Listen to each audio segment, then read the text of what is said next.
الإنسان الذي يبحث عن الحقيقة لا يمكنه أن يجدها إلا في الإيمان بالله. إننا في هذا العالم المليء بالضوضاء والشكوك نبحث جميعا عن معنى الحياة، نتساءل عن سبب وجودنا وعن الطريق الذي يجب أن نسلكه، ولكن الحقيقة لا تكمن في الجواب الذي نبحث عنه في الكتب أو في كلام البشر. الحقيقة الحقيقية هي في الإيمان بالله، في الاعتقاد بأن لكل شيء في حياتنا حكمة، وأنه لا شيء يحدث عبثا.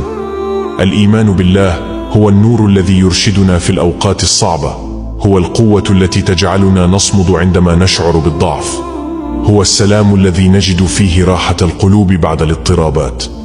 عندما نؤمن بالله نكتشف أن كل شيء في حياتنا له مقصد، وأننا في رحلة نحو الفهم الحقيقي للوجود. لقد قال الله في القرآن الكريم: وقال ربكم ادعوني أستجب لكم. نحن بحاجة إلى هذا الإيمان العميق، لأن الطريق إلى الحقيقة يبدأ من القلب، والإيمان بالله هو البوصلة التي تقودنا إلى الحق.